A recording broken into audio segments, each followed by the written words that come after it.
Ever since we've seen globalization really taking hold and accelerating, the question of the differences in labour rights and indeed of wages around the world, that's become a more and more acute source of concern. I think people in relatively high wage economies, well protected worker rights regimes worry that their jobs are going to go somewhere else. And so 20 years ago, it's actually the anniversary this year, the ILO adopted a declaration on principles and rights at work, fundamental principles and rights at work. And our basic proposition is all countries should respect these basic rights. That's the rights of people to organise and to bargain, the right to be free of forced labour, the right to be free of discrimination, and the elimination of child labour. So this is sort of the bedrock, this is the bottom line. And we're working with our member states to advance in the respect of these rights around the world. We understand wages will be different in different countries, levels of development are different, but we need this basic platform of rights to be universally observed. Within the informal economy, how can workers be better protected around the globe? You're right. We tend to forget sometimes that probably the majority of workers in the world actually work in situations of informality where labour laws and labour regulations don't really apply. You're basically on your own. And we've made it a part of our job at the ILO in recent years to promote attention to the informal economy and above all to promote formalization of the formal economy. We think the way forward to sustainable development in any country is by moving people out of informality into formality. And many of our governments are picking up strategies for the formalization of jobs. It's good for employers because it removes unfair competition from those people who don't obey the rules. It's good for workers because it provides better protection. And it's also good for governments because they get taxes, they get social security payment from formal enterprises. So we focus very, very closely on the informal economy, and we're very clear that formalization is the way forward. Another issue is safety at work. How can workers be better protected in case of illness and accidents, for example, or even if you look at Africa with the mining sector and cheap labor and even, children labor there? I think it's great you point to this problem. We tend to forget, that so many people still in the world die or their lives are ruined because of what happens to them at work in terms of accidents and disease. You've mentioned what we can do to help people who have an accident or get a disease, but really this story has to start with prevention. We believe that we ought to be working, and we are working, towards the notion that everybody has the right to a workplace which is safe and which is healthy. And we've launched a flagship program to do just that. And I think that we have to be aware as well, you've mentioned some of the classic problems in the mining sector. Agriculture is also very dangerous. But as new technologies are coming in and the way we work is changing, I think we have to look at other types of occupational safety and health hazards. At the workplace we have so many phenomena and scenarios of burnouts. Correct. How to deal with that? What kind of program have you launched there? Well, I think one thing we're trying to do, and we're looking forwards to the future at the ILO right now, is to work out how new technologies and new ways of working impact on our well-being at work. I don't know how you live, but I wonder when you turn off your emails, if you turn off your iPad. Feel much better. Well, if you can do it, but I fear there are many people who never feel that they're able to disconnect from their work. So what does working time mean? We work to have people have limited working hours, just 8 hours, 5-day week. That was a classic industrial scenario. But today, many employees, they don't feel safe. They feel they have to be available 7 days a week, 24 hours. And this creates enormous mental issues, psychosocial issues, which I think we're just beginning to address now. It's new, but it's urgent. That brings us to the issue of the future of work. How do you imagine this to be? I think we're all aware that the world of work is changing at a speed, at a depth, on a global scale. It changes the way we are working. We have to understand these processes, but not just understand them. We have to be able to shape the direction that they take, because sometimes I think we make the mistake of believing that our future will be decided by technology. The robots will take over. Artificial intelligence will take over. What do you think about the rise of the machine? Will they take our jobs? Well, it depends what we do. My basic proposition is, if you ask me what's the future going to be of the world of work, my answer is it will be what we decide to make it. It's not a debate about technology in isolation. It's a debate about policies and decisions and social preferences. And you're right, we've heard a lot, haven't we, about the end of work. The robots will take over. I don't believe that we're at the end of work scenario, but what I think we are seeing is a radical and massive transformation of work. People are going to have to move from what they're doing today to different types of work. They will have to train and prepare themselves in different ways. So I don't talk of the disappearance of work, but I talk about a great transition to a new way of working. And that's what we have to prepare. Another hot topic is the Me Too campaign and the sexual harassment at the workplace. Now, at the end of May, beginning of June, the ILO has its annual conference, and I believe this is going to be a big topic for you as well. You're absolutely right. The ILO will start a discussion at our conference this year on a new international labour standard addressing, the title is Violence and Harassment at Work. The interesting thing perhaps is to say that we decided on this discussion back in 2015, so really before the Me Too campaign really took off. You felt it was coming, it was something that had to be on top of the agenda. I think we all knew that this is a big problem in the world. Why has it been hidden for so long? Well, you know, this is a big question, isn't it? I think Me Too has done us all a favour because it's brought to light what many people knew or felt or experienced was going on. It needed the power of social media maybe as well. I think you're right. And I think it's been a catalyst. But, you know, I'm pleased to say we got there in 2015. Now, what are we going to try and do? I think we're going to try to firstly provide a universal definition of what we're talking about. And that's not so easy as it might sound. We know what violence is, we know what harassment is, but we've got to provide, I think, a universal definition. Then I think we're proposing that we recognise a right to work in conditions which are free of all forms of violence and harassment. And we understand there's a spectrum of behaviour. Outright violence, outright physical harassment may be the exception, the most extreme form, but we all know that we're all susceptible to working situations where you're bullied, you're mobbed, you're put under pressure, you're treated unfairly. And I think we have to work out just how broad that spectrum is and then what do we do about it. And I think it's about prevention, I think about national policies, it's about monitoring of what's happening at work, and it's about sanctions. You know, there has to be consequences.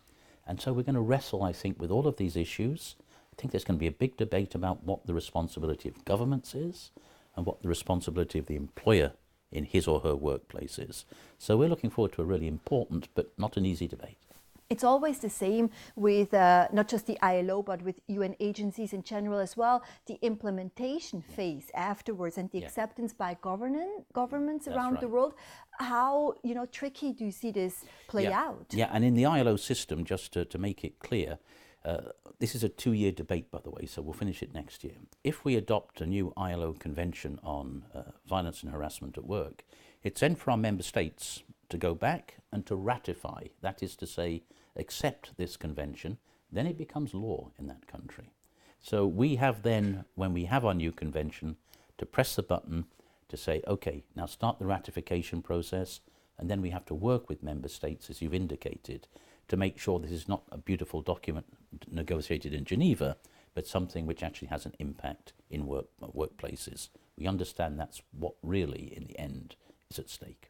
It's about 5 years now since the RANA PLAZA tragedy in Bangladesh, in the textile factory there. And a lot of NGOs and private businesses, they have concluded compacts and, you know, they want to fight this problem. But it seems like the role of the government has decreased a little bit. Do you think that we can no longer rely on governments to take action in this regard? Well, on the specific question of the Rana Plaza tragedy, as you say, 5 years ago, 1,100 people lost their lives, mostly women. The ILO was in Dhaka, Bangladesh, the week after.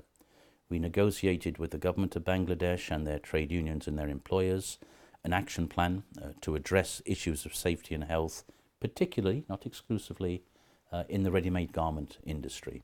We have one of our biggest technical cooperation programs on the ground in Bangladesh, a $72 million program, and we're actually doing the basic work of doing the structural examination of buildings to make sure that they are safe. We're working on legislation in Bangladesh. We're working on education in Bangladesh. We are trying to render the Bangladesh garment industry safe. There was, after Rana Plaza, I think the international community asked itself two things, or two options. Should we get out of Bangladesh, or should we stay in Bangladesh and make it a safe and sustainable supply chain?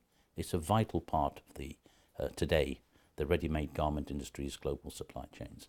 We took the decision with the government of Bangladesh to stay in there and to transform their industry into something which we would all feel, I think, content to be a part of. It's a long story. You've quite rightly said it's been 5 years. I think we've come a long way. I think that we have improved the physical safety of workers in the industry, but there are many frustrations and obstacles as well. We've worked hard with the government of Bangladesh. We've had some improvements, but we have come up against obstacles and frustrations. And the key to this is, and it's exactly the answer to your question, yes, we must engage with government. They have responsibilities, but we must engage with the industry as well. And we have created, I think, a global alliance, not only of the government and the ILO and of organized labor, but of the buyers, those high street names, you'll see them here in Geneva, who source in Bangladesh and who have agreed to take their part of the responsibility in saying, we want our supply chain to be safe. We don't want death traps in our supply chain. So this has been very pioneering work based on partnership, you're quite right. We have mixed flows of people. We have labor migration people, and we have refugees and asylum seekers. And sometimes these two flows are confused in the policy or the public mind. And I think what's created this reaction in Europe, which I find very worrying, let me say, the sort of the negative attitude towards migration and refugees, I think there's a notion that this is out of control, that there are crises happening in the rest of the world and we're being asked to solve it. I find that a little bit difficult. I've been in the refugee camps in Lebanon, in Turkey, and in Jordan, where we're working to try to help create jobs, job opportunities, labor market access for people who've had to leave their own countries. These countries are taking on a massive burden of responsibility. If you go to Jordan, or Lebanon, Turkey, the numbers in Europe, whilst I don't deny the issues arising from them, very much smaller. I think we are tested in our solidarity, and I think at a time when there will be labour market shortages in Europe for the demographic reasons you point to, I think we have not only a responsibility from a humanitarian perspective, but an interest from a purely economic perspective to do much better than we're doing at the moment. So you're saying that the European governments are not doing a very good job at dealing with this issue. What should policymakers do in order to, boost youth unemployment and unemployment, bring unemployment numbers down in general? Well, there's two or three angles to that. I think the great tragedy in respect of refugees and asylum seekers is Europe as such has not been able to find a collective agreement on how to deal with this issue. So some countries are making very great efforts to receive people. I think of Sweden, I think of Germany, although this has had political consequences, and others are not really doing their piece. So that's a problem. But underlying all of this, and let's get to that problem, it's a question of youth unemployment. Now, you pointed to Southern Europe, which has been through difficult times, and you're quite right, have 30-40% youth unemployment in some cases. There are two things I think you have to look at here. One is general growth and job creation. And it's difficult to believe that you will solve the youth unemployment problem unless we tackle the broader problem of unemployment. But within that, we need to target youth with special measures. And everything shows, and here in Switzerland where we're talking, we know it, that where you combine classroom and school education with professional education, the so-called dual systems, where young people get access to the workplace and are able to continue their studies, youth unemployment goes down dramatically. And here in Switzerland, we are very proud of apprenticeships. For example, are you somebody who's really promoting apprenticeships Very around much. the world? And how do you see other governments and countries picking up on apprenticeships and also roll them out? I think apprenticeships has become really the flavour of the month right now in the world, and many of our member states, I would say in all regions, are very anxious to learn from the Swiss, the German, the Austrian, the Dutch, the Danish system of apprenticeships. There is a global apprenticeship network we work on with our employer community to encourage the establishment of apprenticeships. The United States is giving enormous priority to apprenticeships. So we are both advocating, trying to share experiences around the world, and actually partnering with companies, with employers, to encourage them to make apprenticeship posts available. This is really something which everybody recognises as being very important. But one thing I think we've learned as well, it's very difficult to transplant a system from one country to another country. You know, you can't reinvent everything that's done in Switzerland and transplant it to Greece or Italy. It's a complicated system. What do you think about Switzerland's, track record when it comes to workers' rights? Are they doing a good job, and where can equality be boosted? Yeah, I mean, I've lived in Switzerland for a long time, and I've worked in the private sector in Switzerland, so I have a bit of a feel for it. The first thing to say is you look at the results, and if you look at Swiss labour markets, you have to recognise the extraordinary successes of the way things are done here. Very high levels of employment, very high levels of salary. Around the world this is recognised. And what's the secret? What's the secret? Well, I think, and when I've talked to Swiss government officials, but also to employers and workers, they say, well, look, we recognise that we have a high degree of flexibility in our labour markets, very strong on innovation, very strong on education, but also pretty good at dialogue. With all of the difficulties, and I think it has been getting a little bit more difficult in recent years in Switzerland, there is still a strong culture of sitting down and working out problems together. And we look forward to continuing that type of practice in Switzerland. We have some problems. We've identified some difficulties. We have a complaint against Switzerland in one of our committees about... What is that complaint about? It's about insufficient protection against anti-trade union discrimination. We've had some cases where people feel they've been discriminated against because they've been active in their trade unions. And in legislation, you don't find much. I think the Swiss would argue that in practice, these things work out okay. Questions of equality, questions of equity at work, of course, are present in Switzerland as they are elsewhere. I must say, when I first came to this country, and that was in the mid-1980s, I was sort of surprised. I came from London.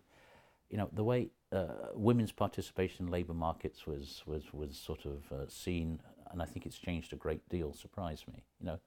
Kids not going to school on Wednesday. There were certain arrangements which I thought in some cases were not entirely designed to facilitate women's participation. I think that's evolved over time. I think people recognise that women in labour markets matters a great deal.